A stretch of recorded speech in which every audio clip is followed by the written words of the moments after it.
Shalom umat yang dikasihi Tuhan, damai sejahtera Allah penuhi hati kita semua. Bertobatlah. Firman Tuhan hari ini diambil dari Lukas 13 ayat 1 sampai dengan 3, demikian firman Allah. Pada waktu itu datanglah kepada Yesus beberapa orang membawa kabar tentang orang-orang Galilea yang darahnya dicampurkan Pilatus dengan darah korban yang mereka persembahkan.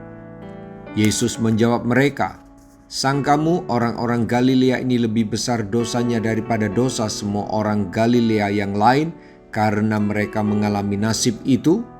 Tidak, kataku kepadamu. Tetapi jikalau kamu tidak bertobat, kamu semua akan binasa atas cara demikian." Kristus memanfaatkan sebuah kabar yang disampaikan kepadanya tentang orang-orang Galilea yang belum lama itu dibantai oleh Pilatus pada saat mereka mempersembahkan korban di Bait Allah di Yerusalem. Tuhan Yesus menjelaskan dan meluruskan anggapan yang salah. Tuhan sedang berhadapan dengan orang-orang yang menganggap dirinya tidak ada masalah dengan dosa, orang baik, orang saleh, sehingga mereka membesarkan persoalan dosa orang lain, yaitu dosa orang Galilea.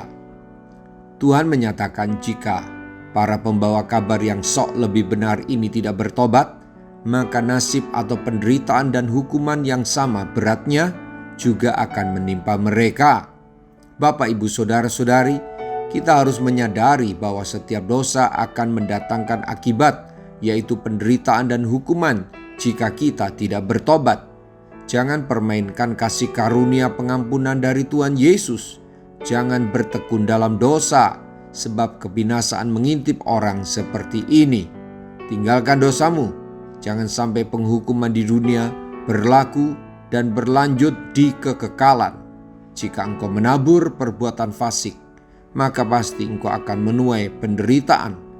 Jangan pernah merasa, aku tidak perlu bertobat karena aku sudah menjadi orang benar. Tuhan Yesus katakan, bertobatlah. Mari kita berdoa. Tuhan Yesus, luruskan selalu jalan pikiranku agar aku tidak tersesat oleh pikiran yang tidak paham firman-Mu dengan benar. Saya mau hidup di dalam kekudusan agar di dunia saya berbuah lebat, jadi berkat, dan ketika saya mati, saya bahagia dan berharga. Saya mau hidup dalam kebenaran. Firman-Mu bukan hanya dalam pikiran saya, tetapi juga dalam perilaku hidup saya. Roh Kudus, terangi hati saya agar saya bisa melihat dengan jelas isi hati-Mu. Terima kasih buat firman-Mu. Dalam nama Tuhan Yesus, haleluya, amin. Sampai jumpa besok dengan suara gembala, firman Allah yang hidup. Tuhan Yesus memberkati.